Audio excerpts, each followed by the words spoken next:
to my channel. Today's video is firstly inside. This is feeling alien. Everything I've filmed so far has been outside, but today it's raining, we're inside, in the bedroom. Archibald's mooching around, so he might make an appearance at some point. So today's video is a bit of a story time, bit of a I went through this, I'm warning you, don't go through this. An experience I've been through recently that has been fairly horrific, and I think if I can make this video and somebody see it that's perhaps about to start their journey, they can be prepared. He's made an appearance way earlier than I imagined he was going to. This isn't really a video for boys. This is a video for girls only. This is a girl video, so you are probably going to have to saunter away, yeah? Love you lots. We'll do cuddles later. So, this is my initial HRT journey. I'm going to give you guys a little bit of background. I wouldn't say that my reproductive journey has been normal by any stretch of the imagination, just to give you some perspective, because if I'm talking about something and you're like, oh, it will make more sense. So, rewind to when I was 24, I had cervical cancer. It was treated successfully, surgically, never had chemotherapy or radiotherapy. It was all surgical, 2 operations. At the point of having cervical cancer and being treated, when they went in, they also realised I had quite bad endometriosis, which I've been treated for 5 times in total. I was told I'd struggle to have my daughter, Arabella, which I did. They had to put a cervical suture in my cervix to keep it closed. I was then put on bed rest for 7 months, did that, had her, fine. I was put on the progesterone-only mini pill after having Arabella to try and suppress everything because I'm quite damaged. Obviously with endometriosis, periods are a little bit of a shit show, and on the basis that I didn't plan on having any more children, having done it once against all odds, it was just a, let's suppress it all, this doesn't need to happen. So went on to the progesterone-only mini pill after having Arabella, and then was on that for 10 years. Last May, I had another laparoscopy for my endometriosis. I will do a separate video on endometriosis because that's a whole other ballgame. I had this laparoscopy last May, and we decided, because I was having some breakthrough bleeding and a bit of, few issues with the progesterone-only pill, because I had been on it back to back, so no breaks for 10 years, we decided to try the Mirena coil because it's more localized. I don't have to remember to take a pill. There's no issue with anything being absorbed because it's in the right place. So I did that. 4 months later, it was a flat no. I didn't get on with it very well. And I also was diagnosed, which is a loose term, again, PMDD is a whole other video. I was diagnosed with PMDD. So Mirena coil came out last November. I was on no contraception for 3 months. I progressively went downhill to the point where I had my hormone levels tested, and then this is where this journey begins. So the GP tested my hormone levels. So when you have your hormone levels tested, you've got to keep a note of where you are on your cycle. So I needed to have those 3 months of getting my periods back to kind of normal-ish to be able to do the hormone level test to say, I'm here in my cycle, because your hormone levels will fluctuate through the cycle. So you need to know where you are to be able to determine if you're high or low, depending on the point. Went back to the GP. Her feedback was that my estrogen levels were quite low. There was a chance that this was because I'd been on progesterone-only contraception for 10 years, back to back. But there was also a query of, you're 39, are you perimenopausal? Because I was having other symptoms. A lot of shortness of breath, bits of nausea, pain, just not feeling my best self. And these were kind of new symptoms. And when you research low estrogen, these were the symptoms that were coming up. So it was agreed that I was likely perimenopausal, so she recommended going down the HRT route. I made the decision, with GPs being the way that they are, do an e-consult, we'll contact you in 42 years, we'll see you in 50 years, and we'll probably offer you antidepressants. No offence to the healthcare system, but I was in a position where I could pay to go private, so I thought, right, lift the burden, I'll pay to go private, I'll get there quicker, off we went. I went to a private menopause clinic. I spent an hour explaining my whole history reproductively, gynecologically, and we agreed that my levels were low, my estrogen levels were low, and that it would be a good idea to start HRT. I was then put on this, which is estrogel. I was recommended to go on to 2 pumps a day from the word go, and then go back in 4 weeks and assess how I was getting on, and then introduce in the progesterone, because you shouldn't really take one, not the other. And on the basis that I have endometriosis, endometriosis is fueled by estrogen and basically encourages it to grow, which is why I'd been on progesterone only my whole life. Off I went with my estrogel, which fundamentally is like a moisturiser. It's no different to rubbing aloe vera on your skin. It soaks in the same way. I was nervous to take it, and it took me 3 days to pluck up the courage to do half a pump. I ignored the recommendation of 2 pumps and I started on half a pump, knowing my body and how reactive I am and how much, we're talking I react to ibuprofen and paracetamol. So for me, it was we're going to just start with microdosing, baby steps. So I started on half a pump, and then within 3 days increased to a pump, which I stayed on. Within 4 days, I'd had the first migraine in the last 10 years. This was another reason I was taken off combined pills back in the day, pre-Arabella. We're talking in my 20s, because I am susceptible to migraines. So I emailed them. I made the decision to pay, I think it was £90 a month, to have all access. I could contact this menopause clinic at any point I wanted to, and they would respond within 24 hours to say, I've got a problem with this, I'm concerned about this. So I sent the first email. I've had a migraine, not great. First one I've had in 10 years. Okay, not great. Glad you're through it. Keep going. It was always kind of said to me that you've got to persist. So I was like, right, head down. It'll be fine. It won't happen again. It'll be fine. So carried on. I keep a diary, this diary, which Archibald's actually dribbled on. Archibald dribbles. He's a bit special.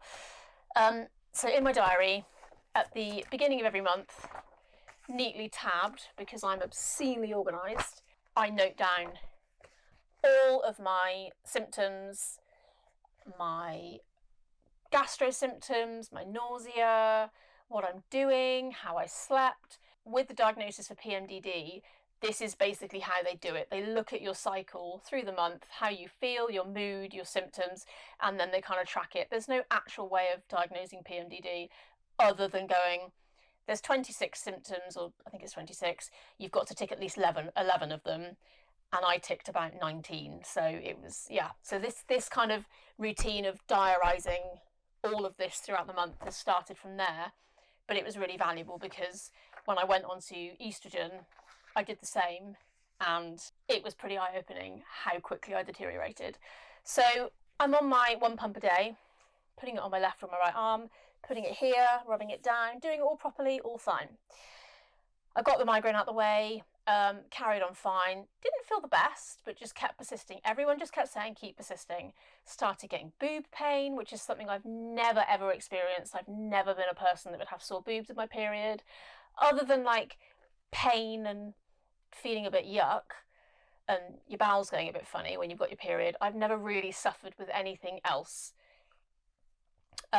We got to the point in which I would be ovulating, so kind of mid-cycle, and I remember it well, driving at speed to my mother's house, because I went into like child mode of help me, I don't know what's wrong.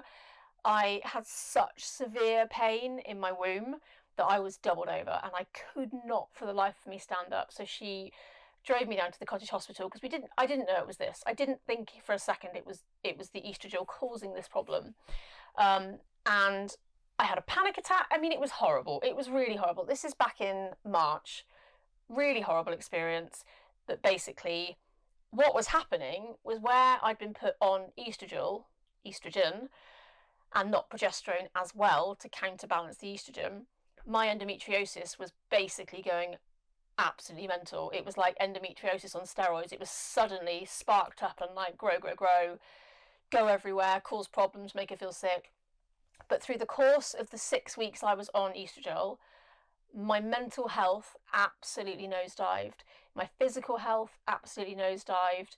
And I got to the 6-week mark, having contacted them at 3 different points in that 6-week period to say, I'm really not doing very well on this, I'm really not coping. And the only response I got was, keep going, keep persisting, you've got to give it some time. And I'm there like, fuck off, this is not worth giving some time to. I went in at the 5-week point and had my face-to-face appointment with them, and at that point she was like, yes, we'll start the progesterone now. And I got to week 6 on the estrogen and just said no. I was just like, I couldn't eat. I felt so sick to my stomach. It was morning sickness nausea. It's the kind of nausea where you put something in your mouth and the texture makes you feel like you're going to be sick. The taste, everything smelt weird. Obviously my boobs were sore, my bowels were upset, like everything. The pain, the endometriosis pain was back with vengeance. And I basically called up at the 6-week point and said, you've really messed up here, I'm stopping. And I also cancelled the ongoing plan and just kind of walked away from all of it. I had no idea, how much a gel was going to affect me mentally and physically. And my concern is, how many other women with undiagnosed endometriosis are going to go into an HRT clinic because they're of perimenopausal age or they're of menopausal age and be put on a gel? I mean, I can't even believe it. It makes me question now what I put on my skin, even down to moisturisers, because clearly subdermal stuff that you put on your skin really does affect you. But my experience of wrongly being put on estrogen, knowingly having endometriosis, not having the progesterone added in, and me literally nosediving and not being taken seriously. Like, my mental health was in a really, really bad place, to the point where I asked my family for help and said, can someone have Arabella? I don't want to be around people. The rage I experienced was just on another level. I would go off on one and I couldn't calm down, and my heart rate would go up, and I was just livid. And I'm not an angry person. I've never been an angry person. So the 6-week point, I called them up. I said, absolutely not doing this anymore. I cancelled the plan with them and I just stopped. I put myself straight back on the mini pill because I didn't really know what else to do. And obviously, having affected the endometriosis as much as it did, I just wanted to suppress it. I really wanted to suppress any growth, any inflammation, any flare-ups, and just stop. So went back onto decogestrel. Didn't feel great for the first few days, and then gradually over the last 6 to 8 weeks have started to feel progressively better. What's a real concern is when I went to go and see my gynecology consultant last week and had a conversation with her about this, explained everything that had happened with the HRT. She was pretty appalled. I'm not going to name the company. It's not my style to do that. I'm not, it is what it is. People make mistakes. But she was appalled at how it had been managed with the endometriosis. She was also slightly confused as to why they read my estrogen reading as low, because she didn't. So I guess my point of the video is that just be aware when you go down this HRT road, have a bit of understanding yourself, because I was very misled. And because I'm very much head in the ground, I'm not a girl, I'm not dealing with this stuff, I've done my time of dealing with gynecological things, I was a bit blasé about the whole thing. And I think it's really important to not go into either GP-based HRT therapy or private HRT therapy, to not go into it with a little bit more understanding, to say, or to stand up for yourself and go, but why? Or how am I going to feel? Or what support will I have if that happens? And the understanding that, for example, you need to balance estrogen and progesterone. You can't just take estrogen. So I think for me, it's really important that I share this, because I went into it not fully understanding how much this gel or the tablets they give you can affect your mental health. And I've watched some of the Davina McCall stuff. I've watched a lot of YouTube videos on women going through HRT, and now, spurred with the need to have knowledge on the whole thing, realise how bad it can be for some women. Some women breeze through perimenopause, other women don't. I think I definitely fit into the ones that don't, but I've come out the other side now, potentially not even perimenopausal. Maybe I am, I don't know. I've made the decision to not continue that journey for the moment. I'm happy on the pill I put myself back on, and I will just assess my hormone levels throughout the next 10 years, to the point where perhaps I need to increase something or decrease something or add an HRT.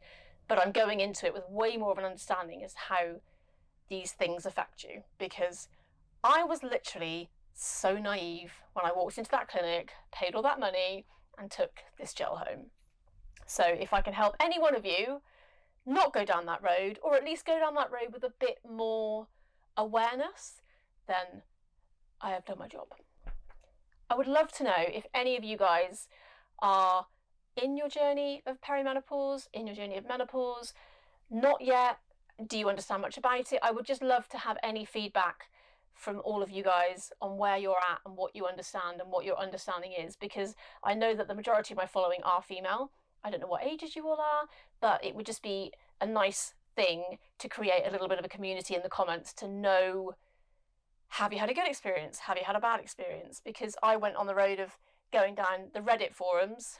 It was really insightful, finding out all of these different viewpoints, and people with endometriosis, people without endometriosis, people with PMDD, people without PMDD, people that breezed through it, people that didn't breeze through it and had real problems. It's been really helpful having these networks of women that will openly communicate about it. Yeah, it's been a journey. I'd love to say I'm glad I've done it. I'm not, but I feel like I now have more of I think the silver lining of the whole situation is I have more understanding now of my body, my hormones, what happens to your hormones, and how affected you can be by something so minor or a tiny pill. So yeah, I hope you guys enjoyed this. Feels like it's been a bit of a ranty video where I've just kind of suddenly gone bleh. I think it's because I don't talk about it much in my own personal life, so when I put the camera on, I've got the opportunity to talk and no one's slowing me down. It just kind of all comes out like verbal diarrhea. But you know, it's out, it's on the internet, and if it helps one person or prepares one person for starting this journey, then I'm happy. Thank you so much for watching, and I will see you guys very soon for another video. Feel like the flow of videos is well and truly underway. Would love to know what you're thinking of them all. See you guys soon.